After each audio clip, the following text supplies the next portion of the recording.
What's up, guys, and welcome to episode 7 of the Chicken Pod Podcast. My name is Michael Smith. And my name is Tavon Chapman. And welcome back to the Chicken Pod Podcast. Now, the last time we left off, we had 4 anime left on our list, and now we only have 3. So now, we are going to be discussing the latest 5 episodes from each anime on our list. So, why don't you start us off, Tavon, with your anime? Alright, so our anime we're going to start off with will be Dr. Stone again. Oh, okay. So, where we left off the last time, we had said Senku, the main character, was pretty much dead, and they had revived him back to life, and that's pretty much where I'll leave off at. Mm-hmm. So, pretty much what happened with this episode, and I was so glad they did this, was Senku had decided to part ways with his friend, you know, that guy that confessed my love guy. Yeah, he finally decided to part ways with him, huh? No, I said good. No, I was saying, oh, good. Okay, yeah.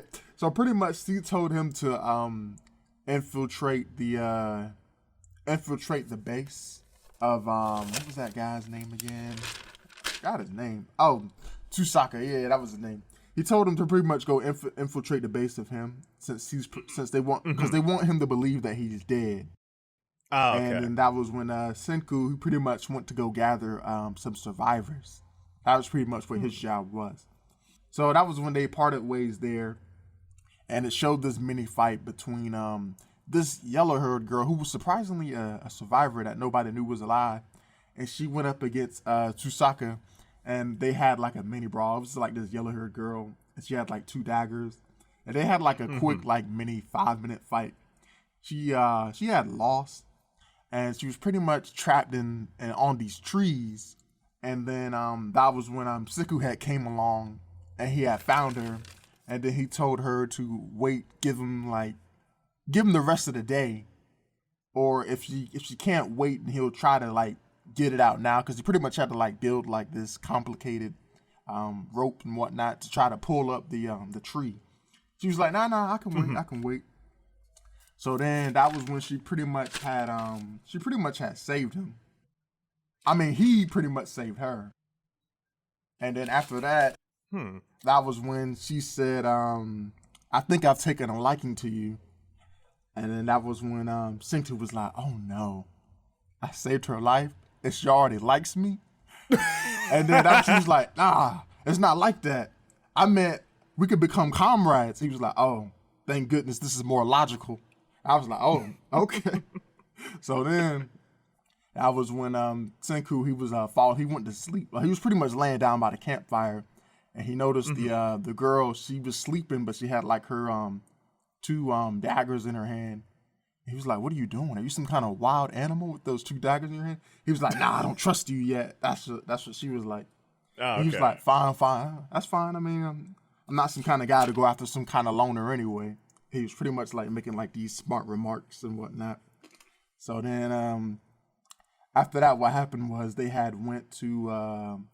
pretty much just went back to the village where she's from. And then that was when they were trying to... Senku was pretty much trying to warn them about that long-haired guy who was trying to rebuild civilization. Oh, yeah. But they couldn't get past the guard and whatnot. So right now they were trying to persuade him.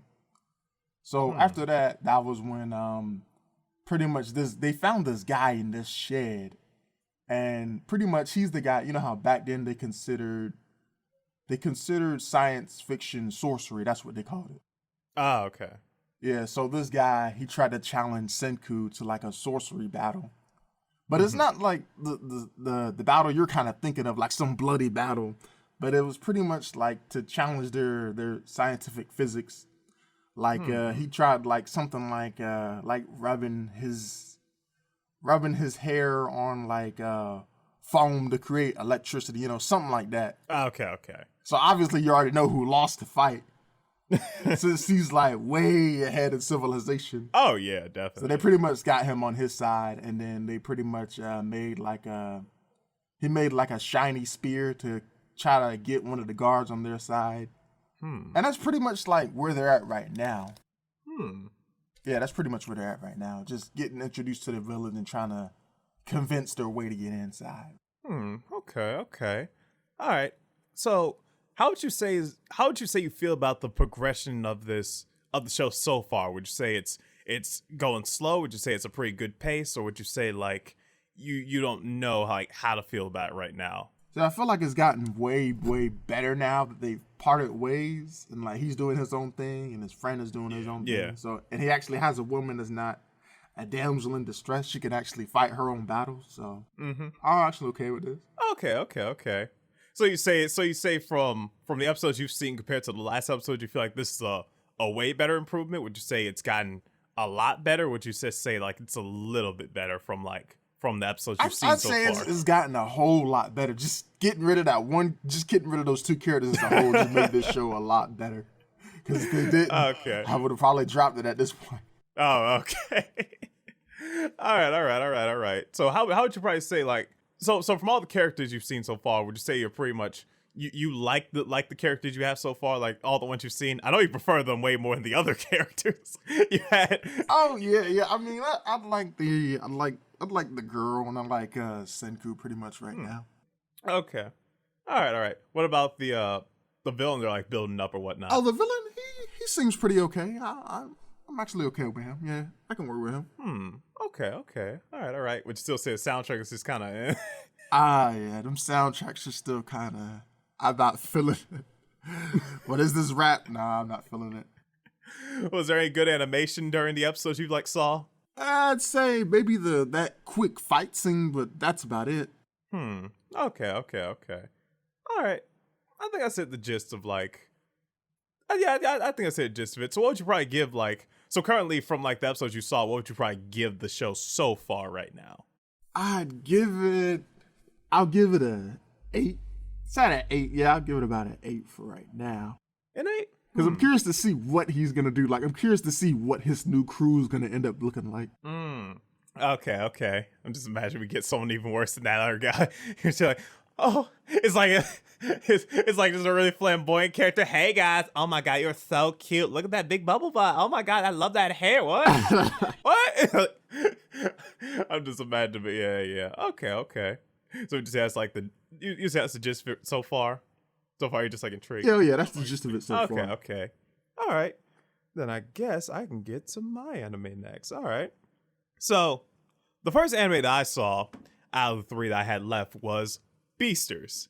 And I'm basically gonna do like a little small recap. I'm definitely not gonna take like too long, just basically saying like where we left off and whatnot. And basically the last time we left off was around the time where Legoshi, the wolf guy, basically met up with that bunny girl who he almost ate like a few episodes beforehand, and he basically was just like helping her around in the gardening and whatnot, and she had no idea about what he did to her and whatnot, because it was like really dark, and I guess like she didn't recall like the event or anything like that.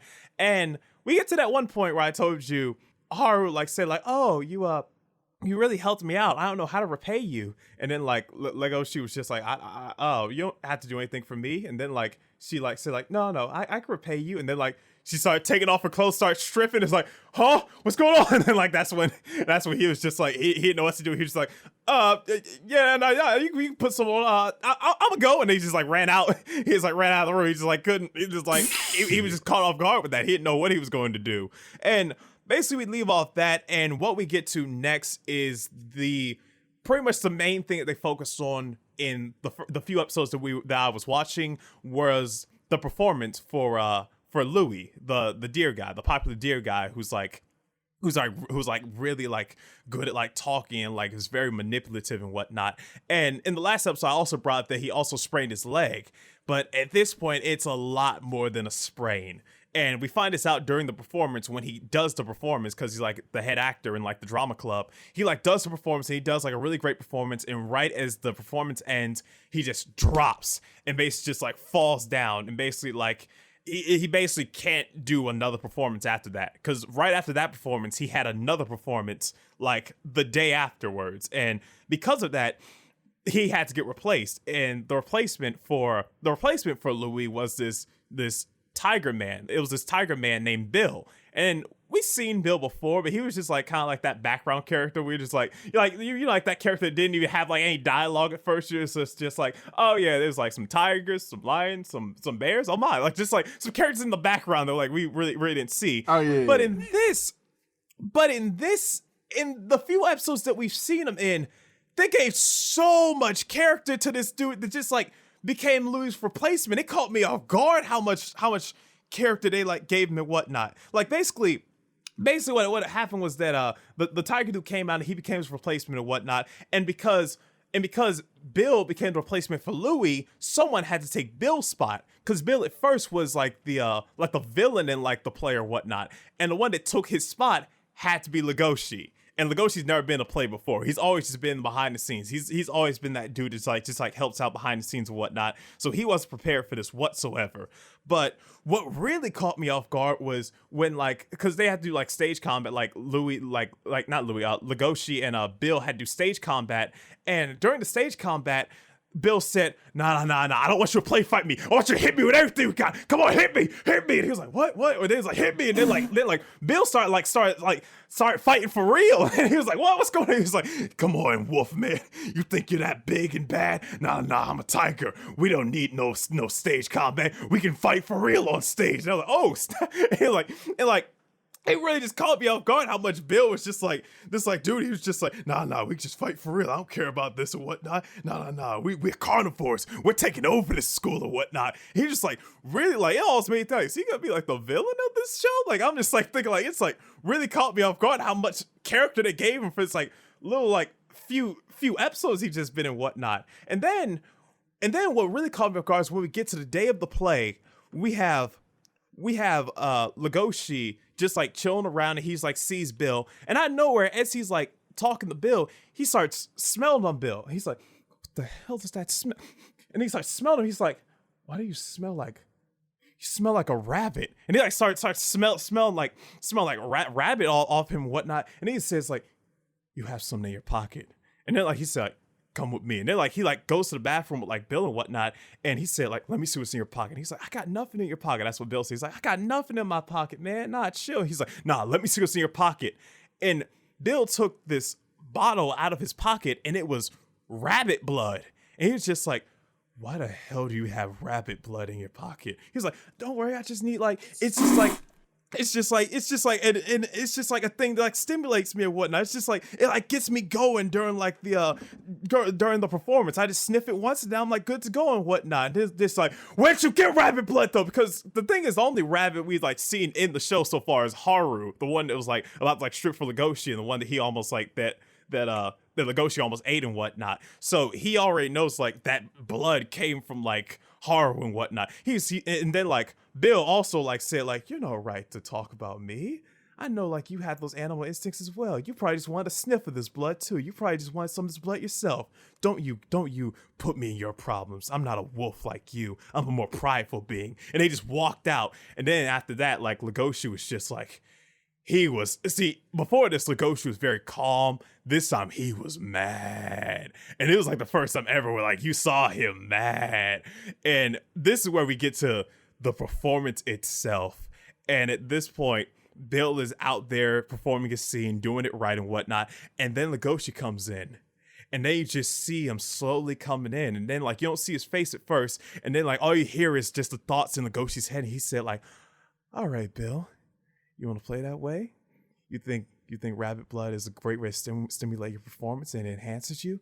All right, let's see just how much of an enhancer it was. And the next thing you know, boom! He just goes straight at him during the performance. It starts wailing on Bill and whatnot. Just like during the like I said, this is like the performance. Like there's an audience and everything. And he just goes like, is this a part of the play? And like he starts like wailing on like, all right, this is the first time we ever see like Legoshi purposely like start beating someone up. Like before this, he's like tried to be rapid, but he's like he controls himself. This is the first time where he intentionally just like went at him and just started going crazy and whatnot. But then they actually got like stopped and whatnot, and then like Louis actually came in, like stopped it and whatnot as well. And then like he like pretty much like he like Louis actually saved the performance by making it feel like it was a part of the play, because like Bill started fighting back as well, and then like he basically just like made it like a part of the performance. Louis the Deer Dude like came back. Pretty much gave some improv. Yeah, basically like improv, and basically made it seem like it was a part of the performance. It was like, oh my god, that was amazing, encore, and basically he made it like he made it work basically. But like Louis was mad though, considering like they ended up like fighting on like the performance and whatnot. But I'm gonna skip a little bit ahead just so I can get to like this one part though, just like I have enough time for this. But after the performance and whatnot, we actually get this wolf girl that ends up getting bullied. And during this time where this wolf girl is getting bullied, Legoshi sees this wolf girl getting like bullied by a bunch of other like herbivores and whatnot, because like they heard like some carnivore like ate this other student as well. And like Legoshi sees this wolf girl getting bullied, and she's like, no, stop messing with her. He basically like flees off the herbivores and whatnot. And basically like, oh, are you all right? Oh, thank you. What's your name? Oh, my name's Juno. Oh, I'm sorry. And then like Legoshi's like, oh, don't worry about them. You'll get used to it when you become a sophomore, because the wolf girl Juno was like a freshman at the time, and she's like, oh, you're Legoshi, right? And like he didn't tell her his name, but she said, oh yeah, I'm actually joining the drama club. Oh, I can't wait to see you there. And you start to realize a few episodes go by as well, and you start to realize that Legoshi, and there's also scenes where like Legoshi like sees Haru again, and you see like they're actually having a really good relationship as well. And during this time, you can tell that like that Legoshi's really feeling Haru and whatnot, the bunny girl. And during this time, the wolf girl, like a lot of people don't know about like him like feeling things for like Haru and whatnot, but a lot of people want him to be like, oh, you see Juno, you see that wolf girl, man, I'll tell you, man, you need to get with it, man, I'll tell you need to hit that, man. That's basically all of his like friends basically say like, come on, you see Juno and whatnot. And at the time, like Juno, ever since getting bullied, out of nowhere she ends up getting like really popular in the drama club and whatnot. How did she get popular, huh? Like she ended up like, and weirdly enough, like she's like, at first I didn't like her at all, because I'm just like, oh my gosh, she's just like this nice girl and what. She's like this like really nice girl. It's like she's nice. She's like gotten really popular. She's become like one of the best like actresses in like the in the school and whatnot. Oh my gosh, she's so good. It also gave me like a Rachel Amber vibe. I'm just like, oh my god, what is this? But then this is why I wanted to get to this part, just so I can make sure I like had time to talk about this. During this time, like Louis starting to like feel some type of way where he's just like, she's actually doing really good. And then like out of nowhere, he's like, and Louis is the type of person to talk. He's not a type of person to like actually like do anything physical and whatnot. So he just like kind of confronts Juno about it. And he said like, oh, you're actually doing pretty well for yourself, Juno. I'm actually really proud of you and whatnot. And then like he's basically trying to like manipulate Juno and whatnot. And then like out of nowhere, Juno says like, I don't want to hear shit from you. And like he like grabs Louis, and he's like, nah, I already know that you hate carnivores, don't you, Louis? And he's like, what the hell are you doing? He's like, I already know what I'm trying to do. I'm going to take your spot. I'm going to be the top actor of the school, and I'm going to take away all herbivores. And now like basically what I'm about to say right now is just so I make sure I had time for this. Out of nowhere, what I thought was going to happen to Bill, I'm thinking that he was going to be a main villain. The main villain of the show ended up being Juno. And then I was like, what? And basically like out of nowhere, she just like grabs like Louis and said like, you know, if I kiss you right now, my animal instincts will kick in and I'll have no choice but to devour you. But I'm not going to do that just yet. No, I'm going to let you wait it out, because it's going to be so much more satisfying to kill you when you're at your absolute lowest. And then I'm going to get the top spot and become the next beaster of this school. And that's the first time we ever heard what a beaster was. It's basically like the top of the food chain. And basically that's what she wants. She wants to take that spot of beaster, which is what Louis is trying to go for. And basically she's saying like, this is going to be a realm where herbivores will be extinct. And now I'll have my realm of violence. I was like, huh? And I'm like, literally like, there's like this nice girl, like this like nice popular girl, and like that's what caught me off guard. I thought she was going to be like this like nice popular girl who just ends up being like this really, I think it's like she was gonna be like a Aura Hime, where she's like, oh my god, it's so nice and popular. But then like this comes out of nowhere, and I'm just like, what? And I just realized like she's like manipulating everyone, and basically like the only thing she isn't like manipulating is the fact that she like likes Legoshi, like that's real and whatnot. And she like brings up, she's like, oh no, I don't like, because at first like Louis was trying to flirt with Juno and whatnot, but then she's like still like, oh no, I don't love you. I love Legoshi. And then like, but the funny thing is Louis actually gets her back at this because he said like, oh, you think Legoshi's gonna take your love? Oh, okay. Why don't you go ahead and watch him for a few days and whatnot? And then we get to the last part, which like I said, I'm like done anyway. But we get to the last part where Haru's like talking to like Legoshi and whatnot, and then I know she's like, Legoshi, what are you doing, Juno? And then she felt like heartbroken, but at the same time on the inside she was like, you with a rabbit? You with a rabbit? Yo, like, she like waits crazy, and that's where it ends. And like at that point, I'm thinking like, oh, I feel like Juno's about to eat her. I feel like she's literally about to lose it after seeing that. So yeah, that's where it ended, and that's where. Oh no! And that caught me off guard. That really caught me off guard. I did not know that character's gonna be like that at all. But so any questions? So how'd you feel about the that soundtrack?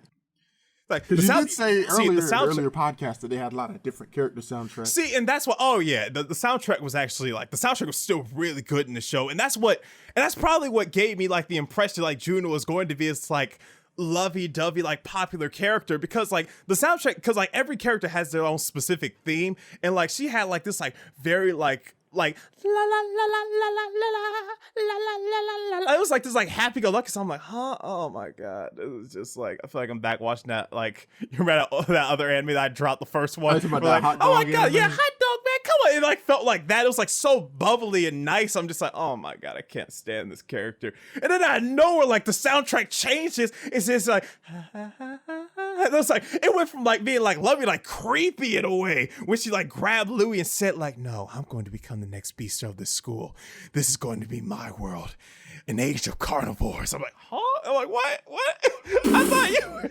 I'll send you to the shadow realm. I'm gonna take your ass to the shadow realm. Like that's how I felt. They caught me so off guard, but it made me love this character now because I didn't expect it at all from this character. I didn't think she was going to end up being like the main villain of this like show. So that like really caught me off guard. And she was the one like, because apparently like. Because like I said, she was getting bullied in the beginning of the show because like they said like some carnivore like ate this student. That's when we find out it was her. She was the one. And you didn't realize it at first because she was getting bullied. And she's like, no, stop messing with her and whatnot. But nah, she's actually a whole other way.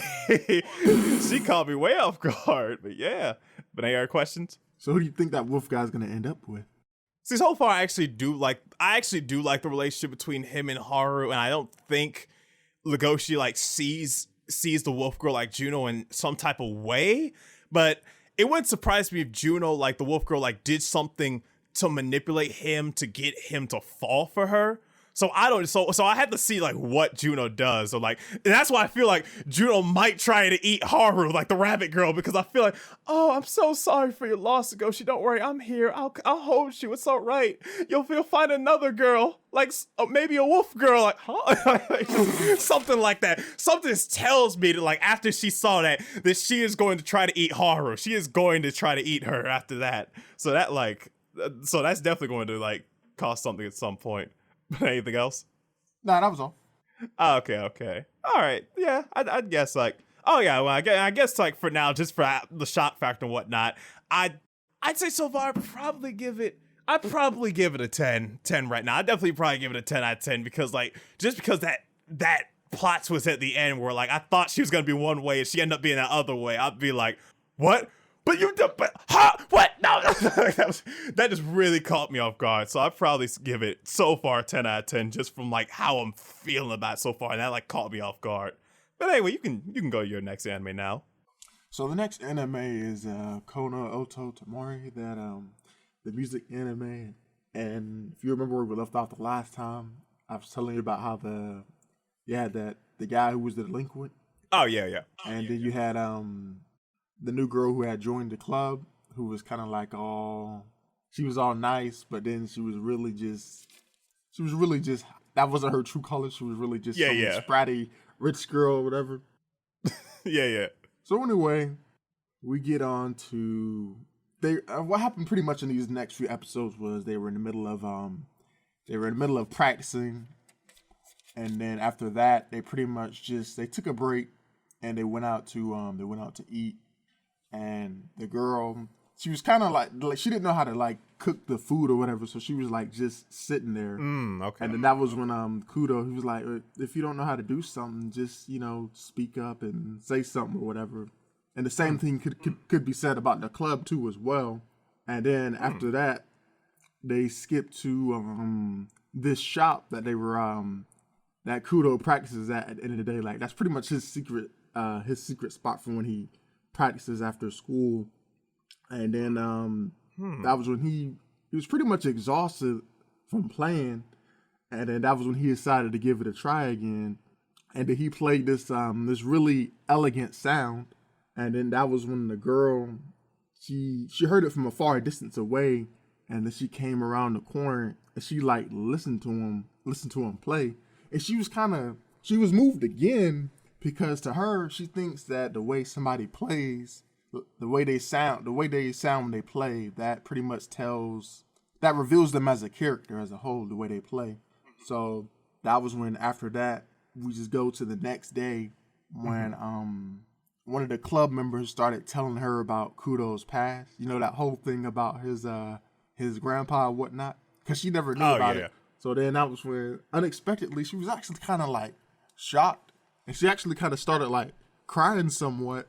And then she just kind of like ran out of the class, and then she pretty much apologized to Kudo, and she was kind of like somewhat on like a new leaf now after she found out everything's just backstory about Kudo, because she didn't understand him at all. And then pretty much after that, eventually they remember that thing I told you about where I said they had to do a play for the school and the club was shut down. Yeah, so they pretty much did that play. And then they pretty much made a success, and they got to keep the club. But after that, that was when the advisor he showed up. This is the first time he showed up in the series, and this was when he showed up in the classroom because they put up this sign about their goal. Pretty much the sign has the goal written on it about wanting to go to nationals, and that was when the advisor showed up. He was like, "You guys really think you're gonna go to nationals? Just give up that goal. It's just a pipe dream." And then that was when he told the girl, he was like, if you stay in this pathetic club, you're only going to get worse. That's what he told the rich girl. That's what he told her. I was like, dang. Okay. And then Kudo, the delinquent guy, he got kind of mad, and he kind of like got into the advisor's face, and he was like, yeah, that's better. That suits you much more than the goody two shoes that. And I was like, dang, okay. So then that was when it showed this flashback of the advisor and the main character, and he was it was showing the flashback of when they first went to nationals with the old school. That was like, how it works where you have like senior, sophomore, senior, that thing. You know how you have that? Yeah. So pretty much it was just going to a flashback of that era with the previous group that went to nationals, and they were all crying and whatnot. And then he was like, see, I told you. Did you really think that 1 week performance would play off? I was like, dang, okay. So then that was pretty much when he just pretty much just left the club and whatnot. And then that was when that was the end of that. And then that was when this new girl, she showed up in the classroom, and then she decided to join the music club for her own personal interest. She was pretty much trying to sabotage the club. And I was like, like she was pretty much like that girl from Three Gots to No Lion, but instead she was like a lot worse. Like she'd manipulate what you'd say and like use it against you. Like she like when she was walking against the walking with the club. She told the guys that did you hear what she said? She had to downplay her skills so you guys can get better. Oh, she didn't tell you? Like she was like that kind of girl. I was like, oh snap. Huh? I was like, oh, okay. And then that was pretty much where we're at right now, where we introduced this new girl. Huh. Okay. So how you feel about the progression of the show so far? Would you say like Would you say like it's like building up better, or would you feel like it's Oh, gotten wait. like a more slower progression? There was a few more things I forgot to say that happened in the that's episode. fine. And then pretty much after that, so pretty much Hozuki, who was the spoiled rich girl, she was pretty much at home sick, and she didn't show up to school the next day for some reason. So that was when the teacher, he handed out this sheet to Kudo, and he went to her house, and he was looking around. He was wondering, like, he was expecting some fancy rich house, you know, like a mansion or something like that, but instead it was like a regular apartment, and he saw her like inside her bed just sleeping there. And then he pretty much just put in like this, not like a tape recorder or something like that. And he was like looking at her old performance. And then that was when he saw pretty much he saw Hozuki's her previous play, and saw how she got disqualified because she didn't play the piece that she was supposed to play. And it pretty much just went over the past of how Hozuki, her mom pretty much tried to like, pretty much forced all her friends away just so she could focus on like this one thing. Like she couldn't have her own life, pretty much, because her life all revolved around music and whatnot. And then it pretty much ended up where Hozuki just left the, she pretty much just threw away her whole, passion and whatnot, and that was when she joined the club. So he pretty much started to understand why she joined the club. That's pretty much what it was. Okay. Yep. And then that was pretty much where it left off. Okay. So how would you say the progression of the story has gone so far? Would you say like it's been like a really good progression, or would you say it's like slowed down compared to like the first few episodes? I actually feel like it's a really good progression right now because they're introducing new characters back after back that kind of has like their own intentions, like that advisor and whatnot. So I'm actually, you know, really feeling this whole where they're going with this. Okay. And how would you say you feel about like all the new characters and whatnot? Would you say like really feeling them? Would you feel like you feel most of them? Would you feel some of them? Would you say like there's that one character you're just like, oh my god, why is he in this show? Like, how do you feel about him? I'm actually starting to feel most of both of the girls, Kudo himself, and I'm starting to see a little bit of change in the main character, a little bit. Like he's starting to somewhat stand up for himself a bit more. So he's starting to slowly grow. Okay. All right. So what'd you say about the soundtracks so far? Still like... Oh, the soundtracks they're still good. They're still right where they need to be. All right, still right where they need to be? Okay. Well, animation-wise, was there anything like they like caught you off guard or anything like that? Or was it just like still like... I'd say the animation is still... it's still good. I can't really say the animation's evolving because it's not really one of those fighting animes. It's more slice of life. So I'd say that the animation fits the show. Okay. All right. That's fine. Okay. All right. So what'd you probably give it so far from all the episodes you've seen so far? I'd give it about a 9, going on a 10 right now from where it's going. Okay. I think that's about... Yeah, I think you really like... You said basically a gist of it. Yeah. I guess I can go to my next anime then. All right. So I guess I will go to my second anime, which is Ahiru no Soru. And I have no idea if I pronounced that right again, but it sounds like each time I say it, I pronounce it wrong. So we're doing Akaku no Haru Sado. All right, anyway, all right. Hey, whatever. Hey, the basketball anime. Anyway, so basically where I left off there was basically from the last podcast, I basically just talked about like Sora basically trying to get the rest of his basketball members to like join him on the team and whatnot, and actually like practice basketball with him and whatnot. And the one person he did get to like join him on the team was the blonde haired dude. I can't think of his name right now, but he got him on the basketball team. He actually like started playing basketball with him and whatnot. And the rest of them are still like, they like agreed upon it since like he did that thing where he like started playing basketball naked around like the entire school, even though he didn't need to do that at all. but now they're like on his side. Now they're like, okay, fine, we'll play basketball with you and whatnot. And now they have a basketball team. They have a basketball game against the other high school. I can't think of the other high school name. Basically, the one that they like they mess with them and whatnot. They like beat up the blonde haired dude and like beat up Sora and whatnot when he was saying, "Oh, my ears burn," but like that. And basically I'm just gonna skip all the way up until like the game, because that's like where like the main thing like really starts to happen and whatnot. And I do want to bring this up. I did think it was funny when the mom like read the message from Sora and said like, "Oh yeah, I'm having a really good time. I finally got my own crew." And like she saw a picture and it was like all these gang members like, huh? I did like that. But anyway, we get to the game and we get to pretty much the match itself. And so far they're like actually doing like really good in the beginning. Like mostly because like Sora and the blonde haired dude, basically because like the blonde haired dude has like hops unlike anyone else. Like he's like the rebound dude. He's like 100% whenever the ball's up in there, he's just like the first person like doom and just like literally just like grabs it and then like passes straight to Sora. And then like he just like first shot, it was like a 3-pointer. He just like went straight for it, half of the court, and just went straight for it and got the first shot of the game. And it was just like, oh, thought he was just a shorty. What? Like the dude and that other dude, like the other dude who's on like the other team they're fighting against, really like I really couldn't stand him. Not like the type like pretty boy type dude like the orange hair. The other dude like the black hair who just said like, "Nah, he's short, man. He ain't about to do anything. Yeah, short stuff, shorty." Short. I'm just like he like scored like 2-3 pointers after that. And he's still like, "Nah, he's short. He can't do anything." Like at that point,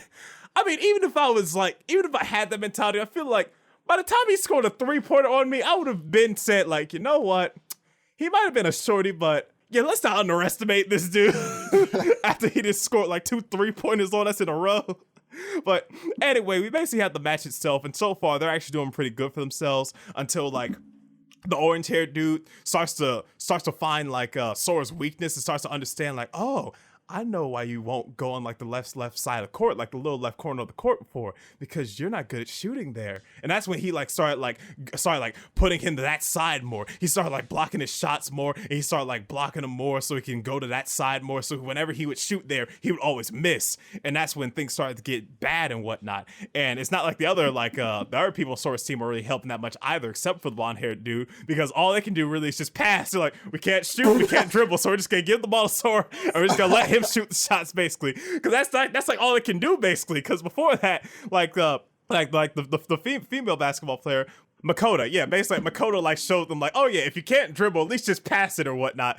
So basically that's like what Makoto taught them and whatnot, and basically that's all they've been doing. They're just like, I'm passing here, pass it there.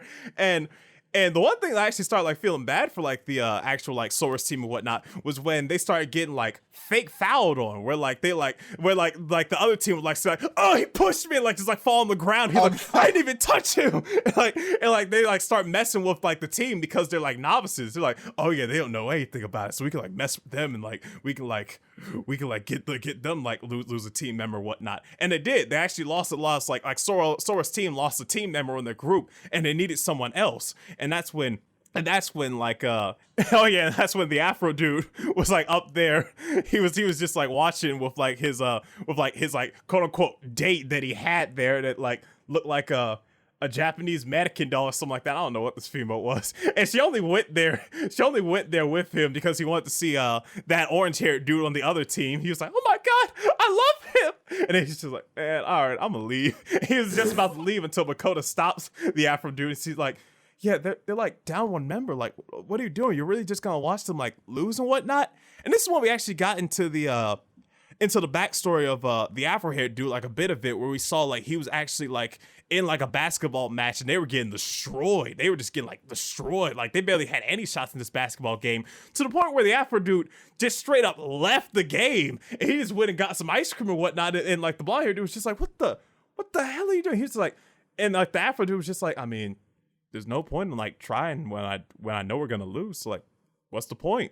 And that's like the whole mentality that he had for like the longest part, where like he said like, oh yeah, it's no point in trying if I know I'm gonna if we know it's a lose situation, why even try to win or whatnot. But then eventually after watching them get like sorted and whatnot, he actually said like, all right, and he like ran, like just like pretty much like walked into the and then walked into the game and whatnot. And this was the first time ever he actually like jumped in, and he was just like, all right, let's do this and whatnot. And Sora's just like, okay, oh, finally, okay, I've been waiting for you to get in. All right, you're gonna be the one to give us the strategy and whatnot. Tell us what to do and whatnot. He's like, what? Why me? Because Sora noticed that the Afro dude like had like this like he was really good at strategizing because like one time he had this paper and he said like, all right, I was looking at like all. And for the stupidest thing, he said like, "Oh yeah, I was looking at all of your females in the classroom, and he had like his like all these like females like circled in the class, and then like, what are these X's for? These are the people that make fun of my afro. Get them too." And it's like that's basically like the gist of it. And that's when like Sora knew that he was a good strategist, and that's when he's like said like, you know what, I'm gonna make you the strategist for this game. And this is the first time ever we saw like the afro dude like what he can do, and that's when and what caught me off guard is when like the other dude, the one who kept like calling Sora like a shorty and whatnot, he said like, that's the one I wanted to see. And at first I thought he was talking about the blonde dude, where he said like there was that one guy on the team that he wanted to see, and when he pointed to the afro, I was like, oh, what can he do? And then once I saw him play, I was like, oh snap! And he was just like out of nowhere, he was like, he's about to go this way, he's about to go to the left, and then boom, he like flipped it the other way and like passed it over to Sora, and then like shot the ball, like, oh snap! And like you saw like he's like really good, he's like a really good strategist, like really good like juking people out, and like really good like placing the ball where it needs to be, because there was another moment where like it was like the ball was on the other person's team and like the afro guy like blocked it, but like what the other dude didn't know was when he passed the ball, he was gonna pass to his teammate, but the afro dude already knew he was gonna pass it over there, so he made sure like the other guy passed it to his team, like the afro dude's team. He's like, oh, how did it get into his hands? He was just like, yeah, now I got the ball now, and then like whoosh, and like boom, and like that like really like I knew the afro dude was probably going to be somewhat good at this game. God knew like he had experience just like the blonde dude, but like the payoff was really good for like when we actually saw him like in game and whatnot. And also on top of that, just like get like a little small thing out of the way and whatnot, I really do like Makoto as well. I definitely say like she is definitely like compared to like any like other like female seeing like a sports anime or whatnot, I feel like she's probably like been the most helpful, the most like the one who's actually felt like she's actually been like she's like nice, but it feels like genuine about it. It's not like she's just like a Rachel Amber where she's like, oh my god, she's beautiful. Say what? Like she's not like just doing it just to be nice. Or Yeah, just like be nice or friendly or anything like that. Where like she's kind of like this, like, oh my god, this snowflake, she's so beautiful. Oh my god, she's so popular. Well, she's not like that, like popular, like girl who's just like the perfect female or whatnot. She's just like she's like helpful, but she's like genuine about it. It's just like she has her reasons for doing what she does and whatnot. Kind of like she doesn't believe seeing a person who's like in like a terrible situation is like a weakness, because she knows like, oh yeah, eventually like that weakness will make them stronger in the end or whatnot. That's why she doesn't like pity anyone who's like who loses or anything like that and whatnot. And I really did like that. It really caught me off guard how much I actually did like this character. Like she's definitely like I definitely prefer her over like the even though I had nothing against them, but I definitely prefer them over the two coaches in a Haikyuu. I definitely say I can prefer them over.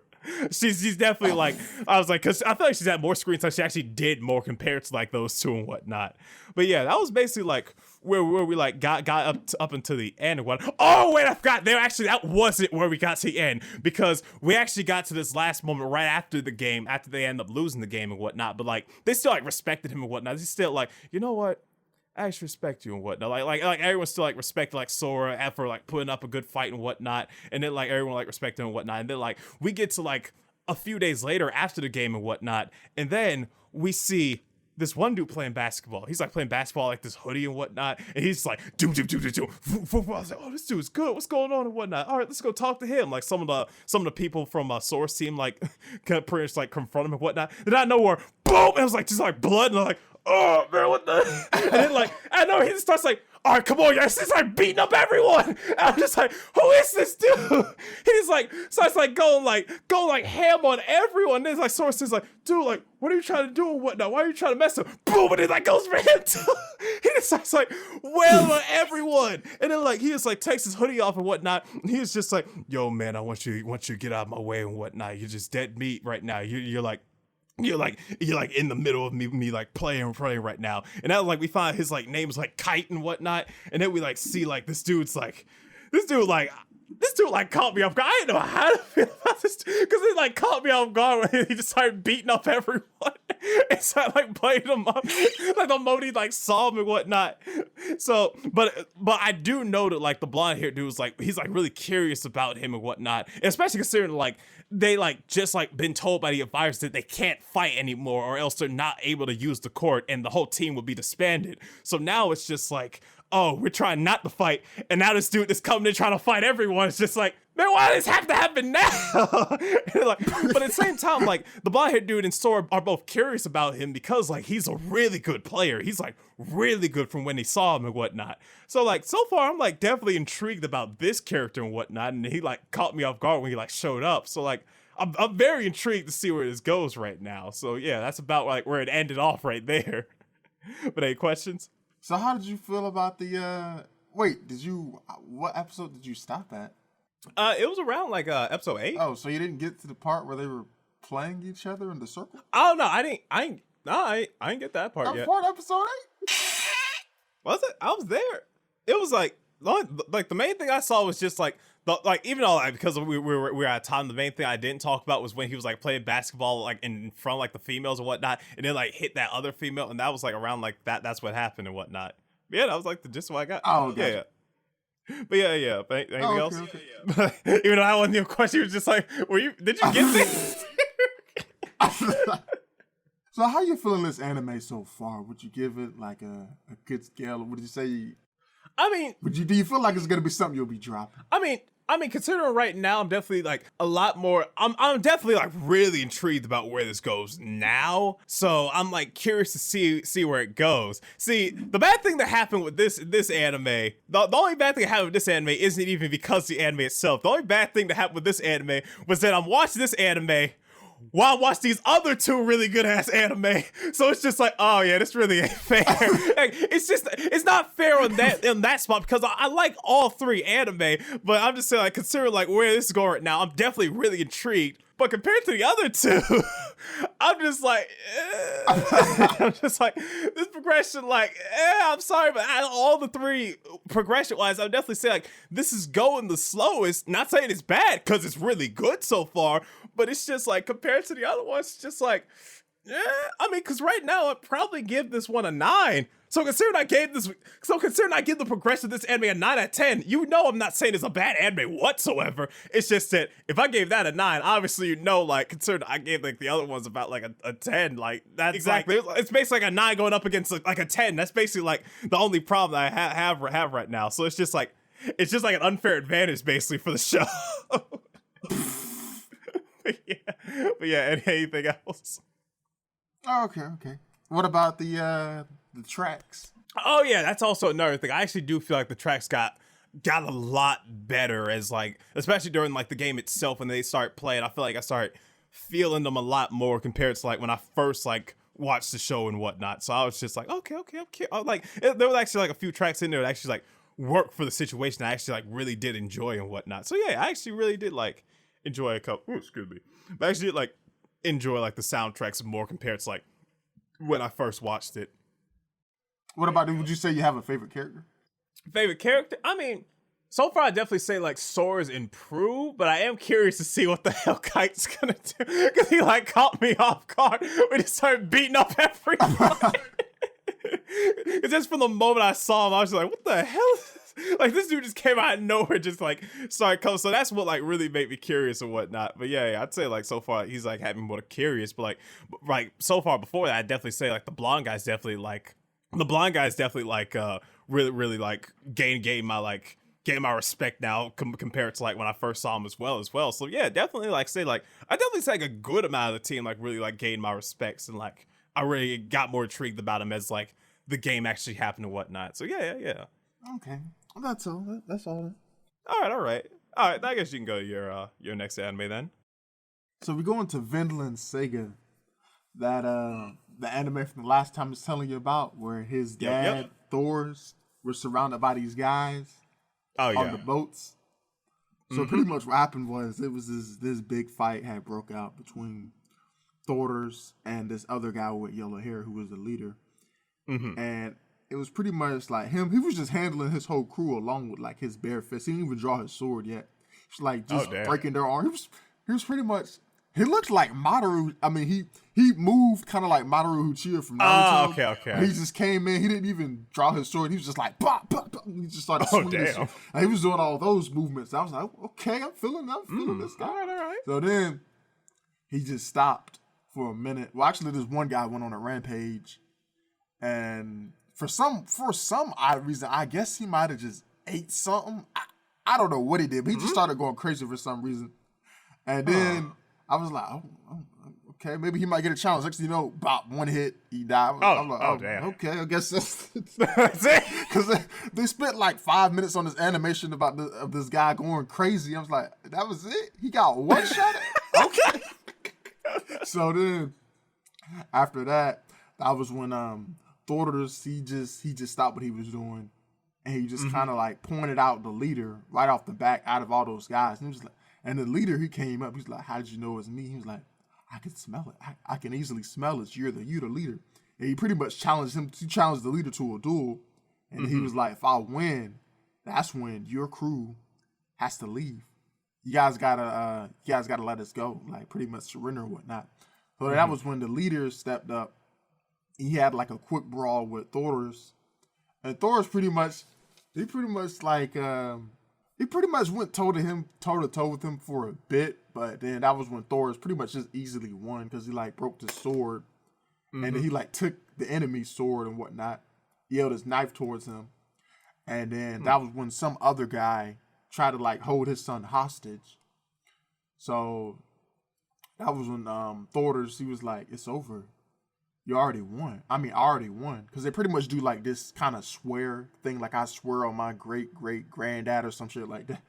That's pretty much what they do before great-great-granddad. Yeah, I got you. That's what they do before every brawl. It's some kind of, not a ritual thing, but some kind of prideful thing they do. So pretty much since he lost, he was like, you got to obey the law or hold down our tradition. That's what you got to do. And then he was like, fine.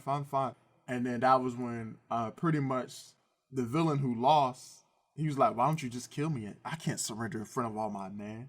And then that was when he was like giving this philosophy speech, and he was like, "Real warriors don't need swords to be great," or something like that. He was giving like this really motivational speech. And then that was when he was like, all right. So he gave the signal for these guys to shoot down these arrows on Thorders. And Thor's, he just stood there, and he just took it. He didn't go like, "Oh!" Ooh. Nah, he was like, but he like he took the arrows, and he was like standing up. And he was like still standing while he took it. You know, like that guy from One Piece? Like Whitebeard? Yeah, like Whitebeard. He was like him. Like he just stood there with all those arrows.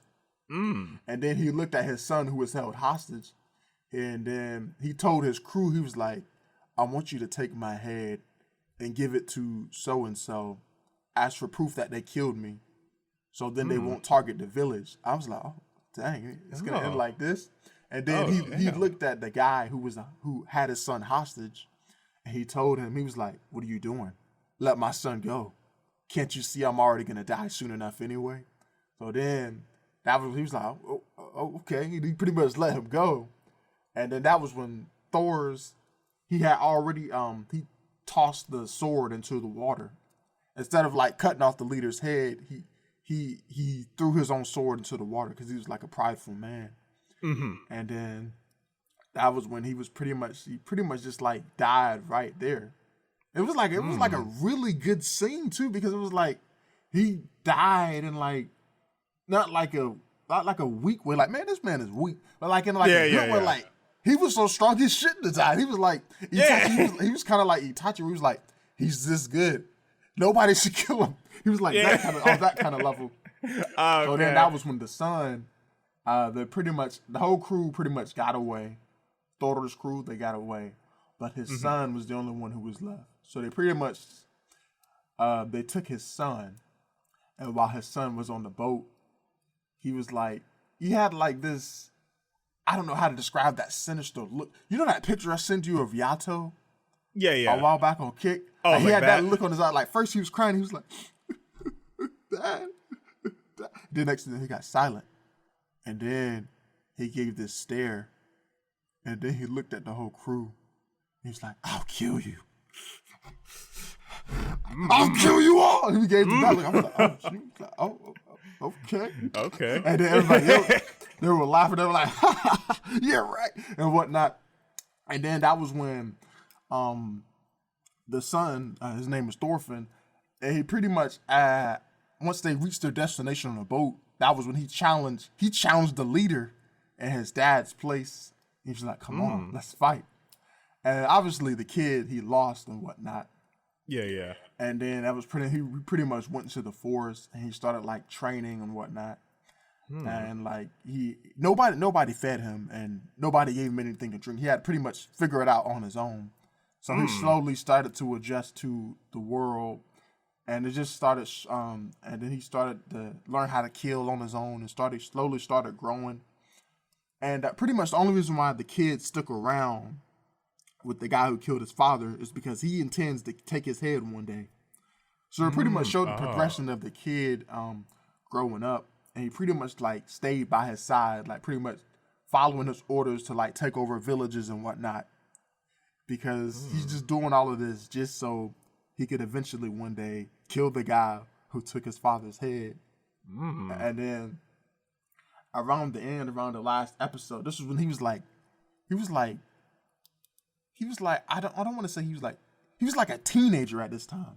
He looked kind of like, he had like this scruffy kind of evil look in his eye, kind of like Levi and Mikasa. He kind of had like that kind of like sinister look in his eye now that he's gotten older.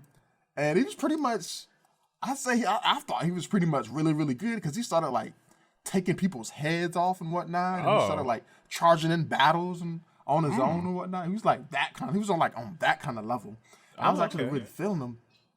And then what happened was, if we get to episode 8, where it was him challenging the guy, he was like, "You know what I want? Don't play dumb with me.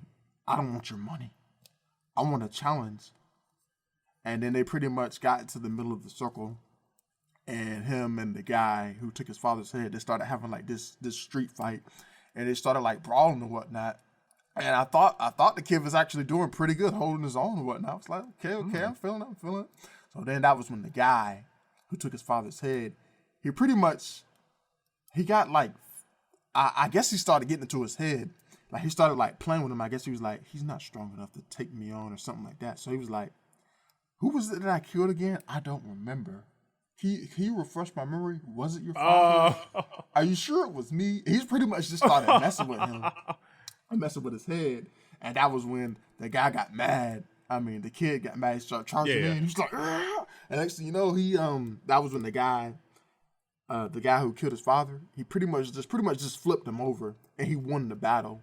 And then that was when he walked away.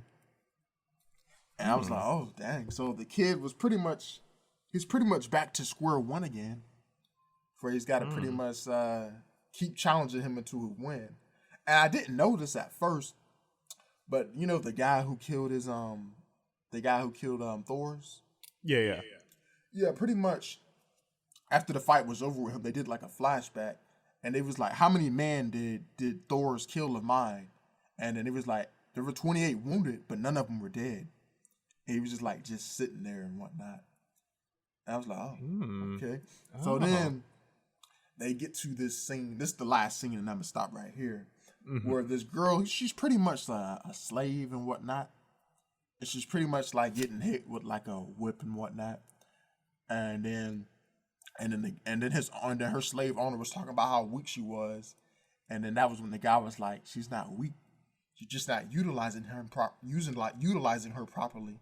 Like what he's doing to Thor's son. He's pretty much, he did this intentionally to make him get stronger than his dad. So I was like, I'm starting to see it now. I was like, interesting.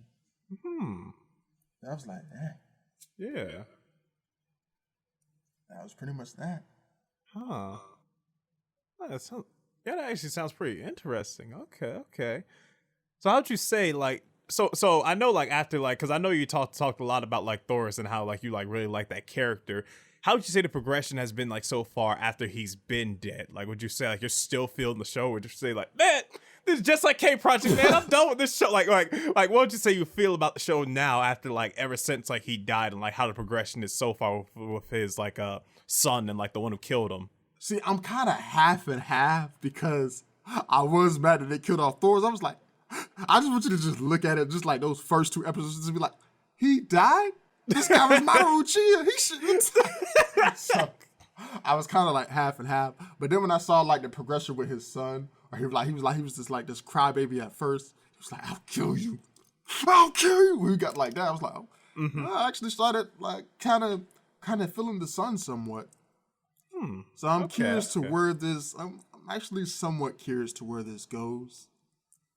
Only thing I probably don't really like is that he's staying with the guy who killed his dad. I mean, I can kind of somewhat get it, but I probably would have took a different route, like him gain his own crew and whatnot.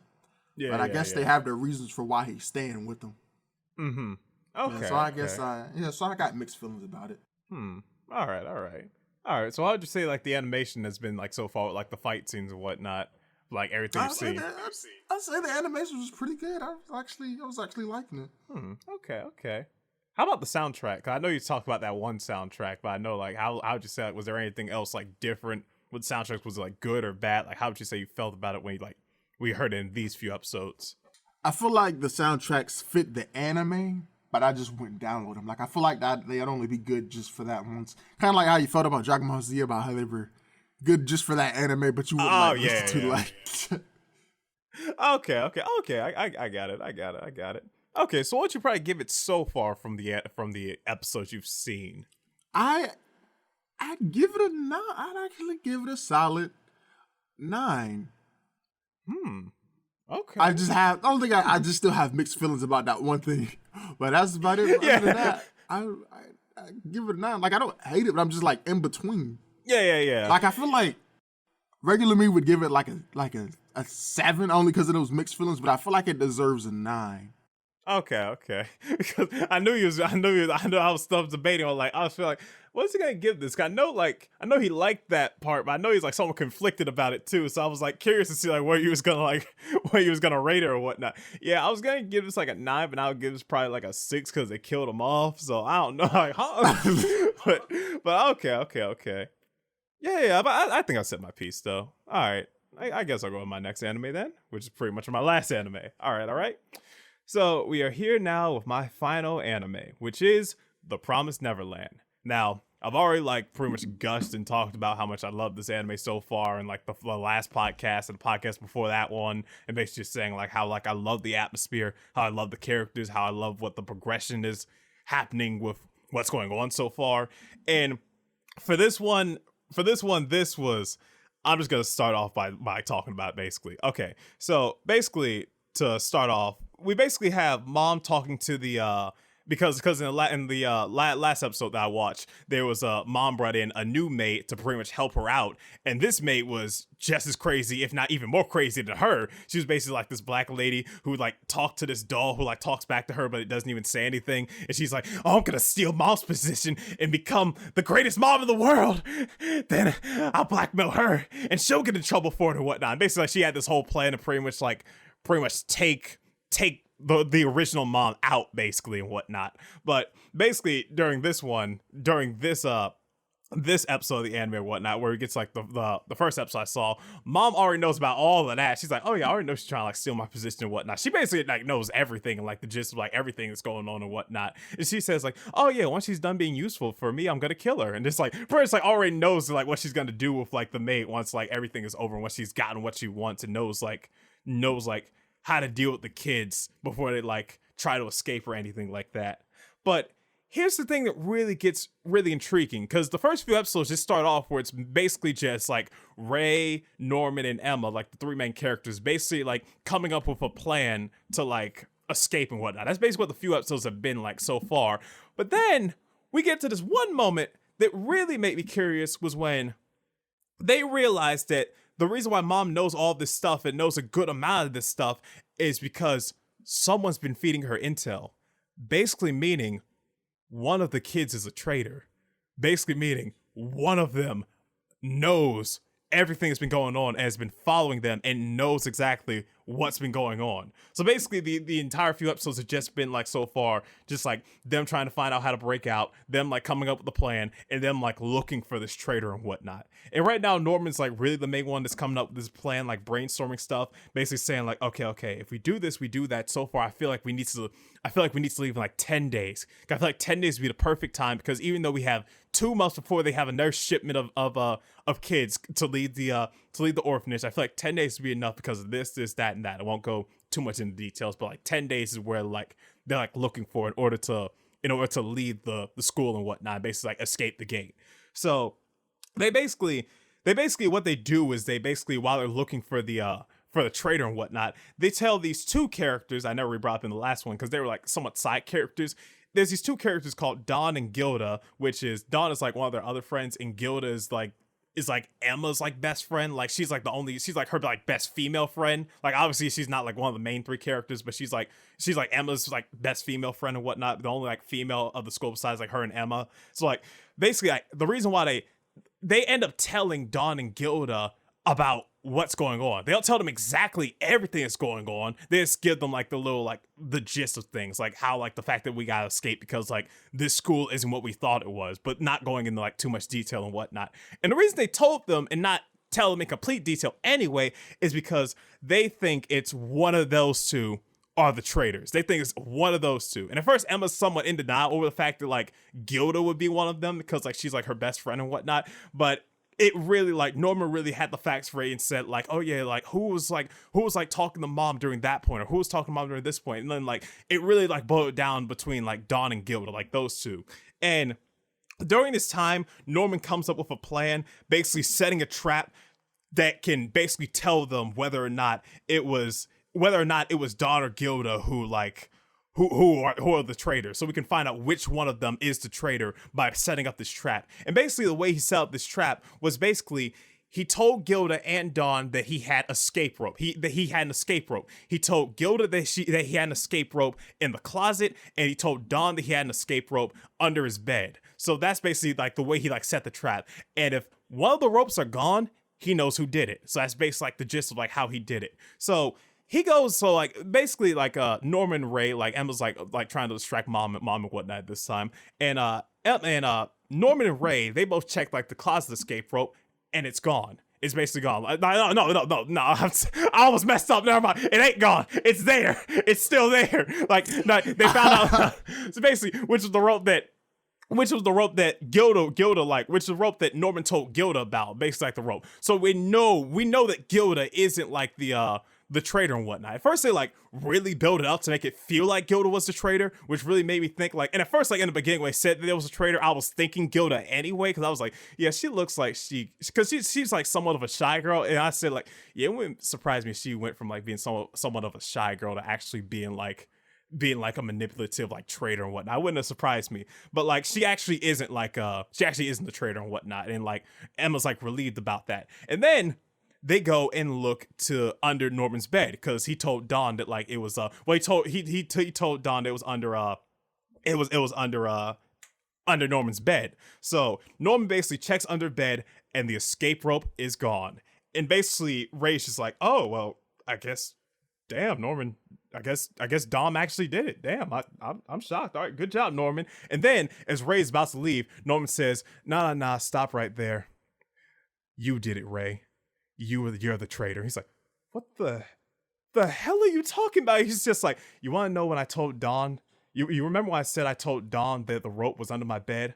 I only told you and Emma that I told Dawn that the rope was under my bed. I actually told Dawn that the rope was in the attic. I actually suspected that you were the traitor for the longest time, Ray. And then like, I know where Ray like, and Ray's like the black haired dude who I thought was like a really good strategist and whatnot. And out of nowhere, he's just like, and for the longest time, he always acted like a guy who like, he cares, but he like doesn't really show it, almost like a Shikamaru or whatnot. He's just like, all right, I guess we can like do this or whatnot. And out of nowhere, after like Norman says all of this, he said like, I already somewhat suspected that you were the traitor. He says like, Ray just looks at him, and at first he's like sad about to like, he looks like he's about to cry. And I'm like, oh, they're ruining my character. He's about to like cry and whatnot. But I know he's like,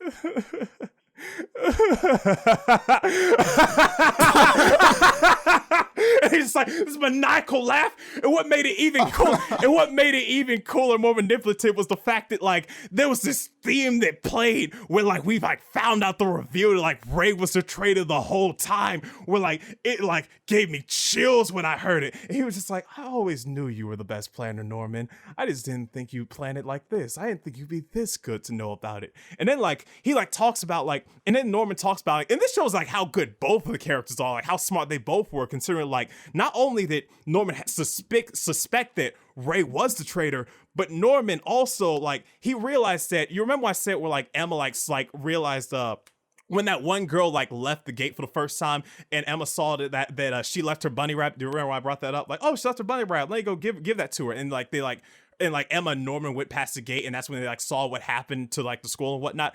It was Ray. Like Norman knew that it was Ray that put the bunny rabbit under that desk so they could find it and see what was under the gate. So basically, Norman said like, oh, I know you're like working for Mother, but why did you want us to check why did you want us to grab the bunny rabbit and go over the gate? Like, why did you want us to see? And this is when you realize that Ray isn't like a complete traitor, because he's somewhat of a double agent, because he's working for Mother, but at the same time, he still wants to escape, which is why he actually like wanted them to find out what was going on outside the gate themselves. Because at the time, like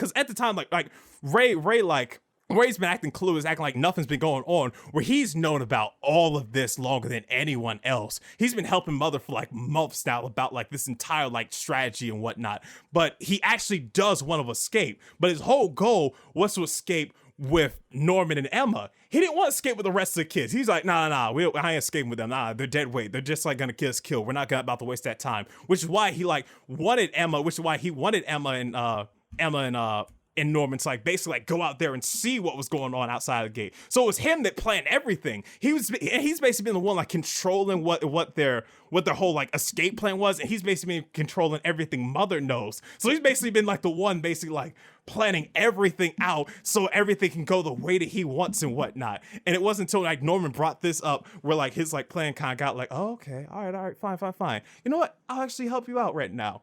I actually do want to like work with you and whatnot, but under one condition: trick Emma.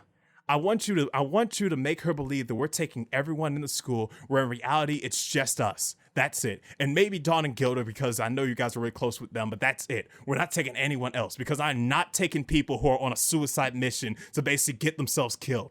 And that's the only way. That's the only way we'll make this deal right now. So what do you say about it, Norman? And basically, like, Norman's just like looking at him, and like he like kind of has like a smile as well. But like at the same time, on the inside, Norman has this smile. He's like, oh, you drive a hard bargain. All right. And gives him a handshake. But on the inside, he's just like, this son of a bitch, he outsmarted me. How did he outsmart me? And he was like really mad about it, because he was just like, because he'd never been like this outsmarted before. And like Ray just really made him like, it's almost like what I like about like these two characters with that, it felt like somewhat like a light Yagami and like L type of rivalry going on, where like they're both like someone like trying to outsmart each other. And like Norman was just so mad that like Ray like was controlling everything that was going on about the escape, about what Mother knew, about how like the sister, like everything like what's going on around like the whole situation. The whole operation was all Ray's doing, and he knew how to set up everything to go his way. So now like Norman has no choice really to like make this plan make this plan with Ray. We're like, okay, we'll work together,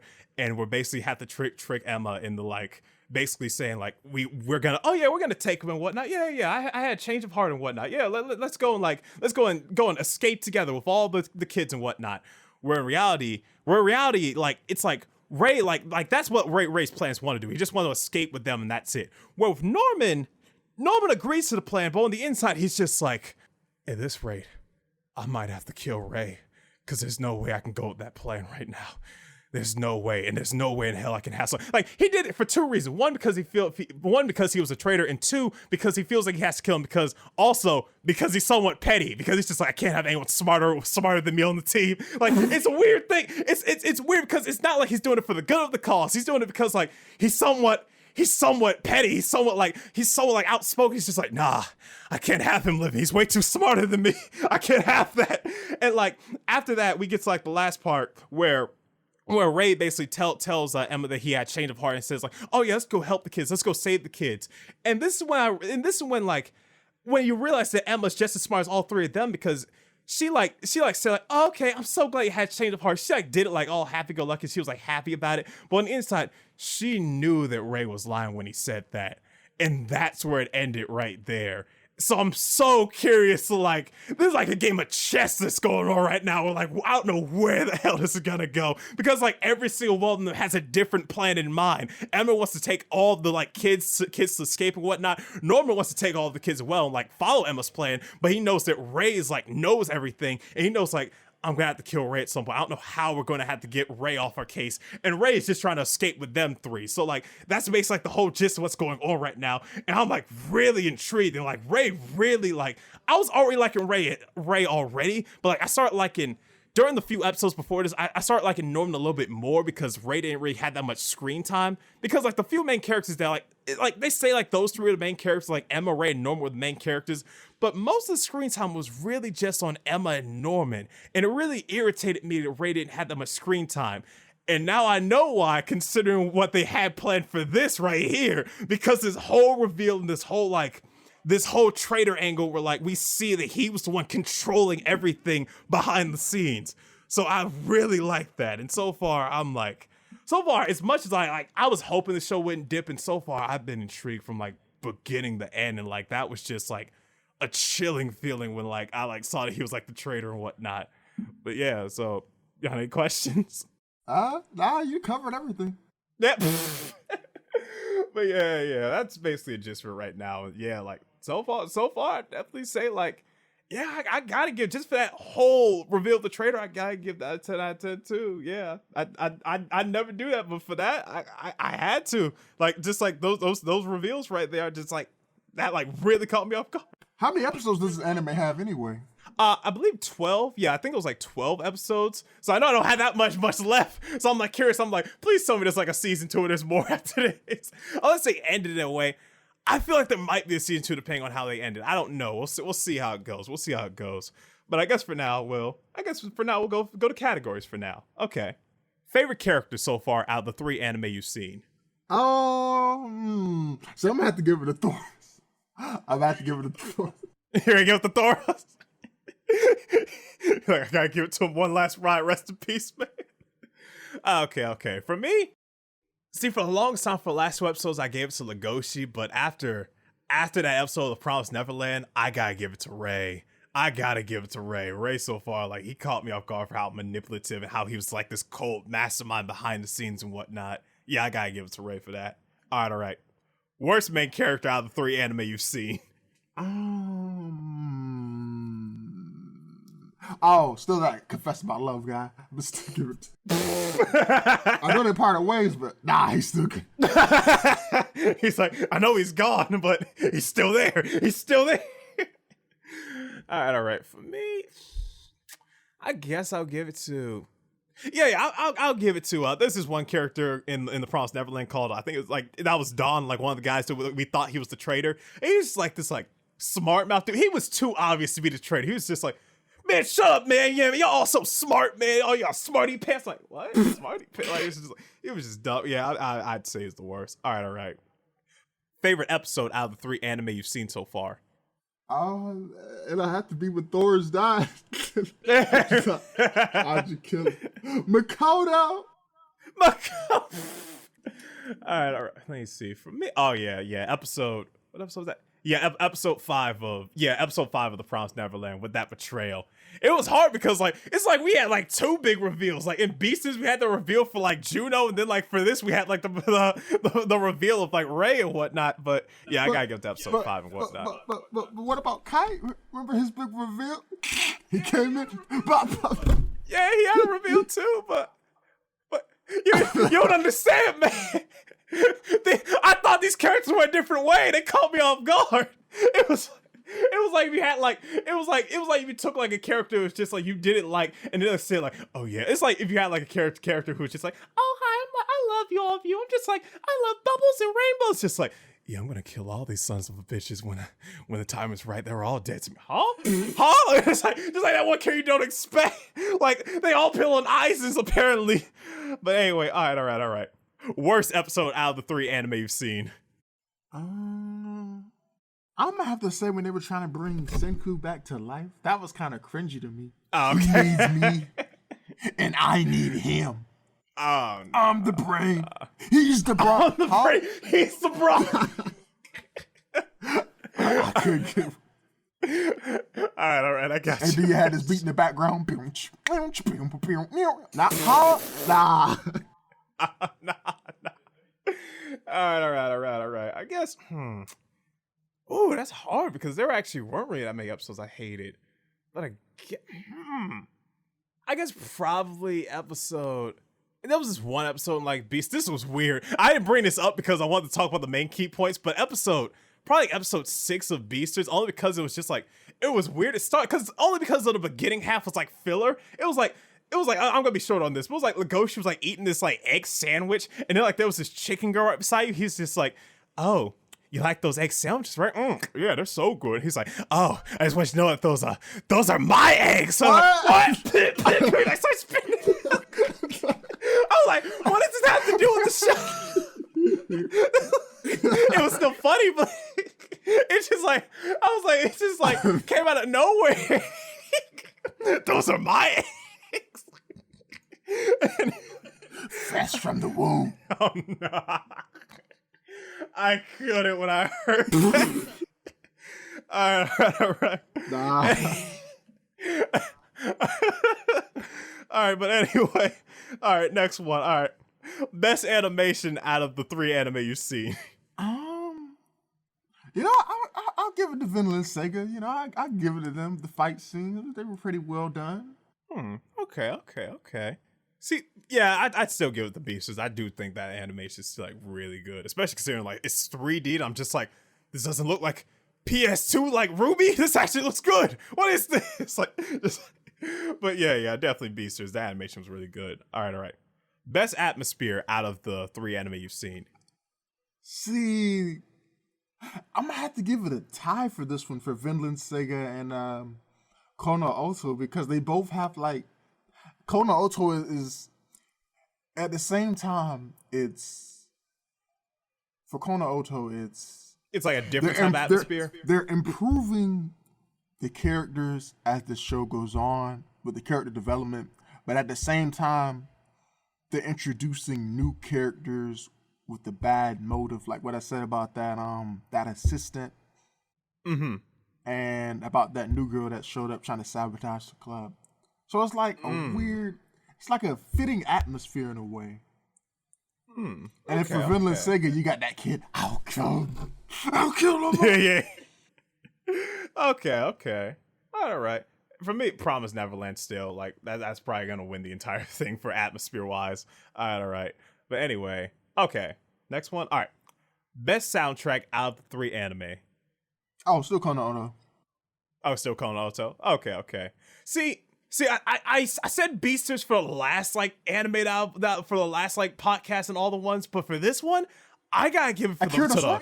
No, the Promised Neverland. Nah. You didn't hear what I saw. When that reveal happened to Ray and that soundtrack hit, I had chills when I heard that soundtrack. I'm definitely finding that soundtrack later on. But it was just like, and plus, like, even besides that one, the whole... I'll say what? Was it as good as Tsukishima's thing? It was like, yeah, it was up. Yeah, I'd say it was up there. It was definitely like, that like really gave me a chill when that hit. Yeah, I'd definitely say it's up there. Yeah. Cause even with that soundtrack, there were like other soundtracks that were still really good. It was like, after we found out he was the traitor, every single time he showed up on screen, the soundtrack got really good. It was like, there was his like theme when we found out about it. And then like, these other tracks went like, whenever we see him, and I'm just like, oh shit. Like, he's like this manipulative mastermind. He just like has like, it's like he has a different track for every single time we see him now. It's weird, but it's like really good now. It really worked for like the show, and it like really gave it a different type of atmosphere, but in a good way. So yeah, definitely best track definitely best soundtrack, Promised Neverland so far from like the episodes I've seen. All right. Worst soundtrack out of the 3 you've watched. Dr. Stone. Dr. Stone. Yeah, you're like the yo, boy. What up? Huh? Nah. What are you talking about? That was the best. Look, would you rather, wait, this is a small thing, but would you rather take that one or would you rather take, I'm on a mission? Yeah! I'm on a mission. See, I feel like they're both equally the same. All right, that's fair. See, listen to you. I'm only doing this because I'm taking out from the smallest to weak. This is from least to greatest. I gotta say Ahiru no Sora only because the other ones were good, not because it was bad, just because I'm just going from least to greatest. That's just how I have it right now. All right. And anyway, you're not gonna forget it after today. I mean, forget? You mean the anime? Or you mean the shorts? Ahiru no Sora? Oh no. Oh no, I'm not gonna forget. Nah, because the soundtracks were still really good, but it's just the soundtracks for the art shows were better. That's all. I'm just showing them which is which. But anyway, where are we? Okay, there we go right now. All right. So far from like the 3 anime you've seen, which is the best anime you are watching so far? Oh, still Kono Oto. Still Kono Oto? Okay. See, for me, yeah, Promised Neverland still. I'm like still invested 100%. And yep, I guess we're right here. All right. Which anime out of the 3 are you dropping? See, the only reason why I'm dropping Vinland Saga is because I'm still somewhat conflicted. I'm still half and half. I'm like, okay. Your dad died, but you're still staying with him. I'm conflicted. That's the only reason why I'm dropping it is because I'm conflicted. Because I don't. See, I'm shocked considering you gave it a 9, though. I did. I mean, at the same time, I don't want to drop it, but at the same time, I do. Because I'm worried they might pull a stunt where, all right, it's the last episode of the anime. Is he going to finally kill him? You know what? I've been with you all this time. I think I'm going to accept you, man. You know what? Actually, I'm worried about I love you. Father? What? That's the only reason why I'm conflicted. All right, that's fair. Okay. All right. And look, Tavon, I will get back to this anime, but there's no way in hell I'm dropping Beastars or the Promised Neverland over Ahiru no Sora. So I gotta drop Ahiru no Sora for the time being, just because, not because it's bad, but because the other 2 are just I'm just so much more invested to where it's going from like the other 2. And it didn't help considering we had 2 big plot twists right at the end of like both of those 2 animes that really didn't help. But at some point, I will get back to the anime. 100%, I will, because I am like intrigued to see like where it's gonna go, and I am intrigued to see like kind of like Kite and see like the rest of the characters, see like their progression and whatnot. But for now, I gotta drop Ahiru no Sora for now, for the time being. All right. So right now, for the time being, for what I have right now, the last 2 anime. Excuse me. But the last 2 animes I have right now is The Promised Neverland and Beastars. Those are the last 2 anime I have. What are the last 2 animes you have? I got Kono Oto and Dr. Stone. All right, Kono Oto and Dr. Stone. All right. So anyway, guys, we're going to wrap it up right now. And basically, we're going to be talking about the next 2 animes in its entirety, basically. We're going to be talking about every single episode for the last 2 animes we have. And basically, we're just going to be reviewing each of the last 2 of its entirety. And we're basically going to be picking out which one out of 2019 is anime of the year. So that's going to be interesting, and that's going to be somewhat hard for me considering I like both of these shows. But anyway, guys, I hope you enjoyed. If you did, click that like button. This is Michael. And this is Tavon. And we will see you next time.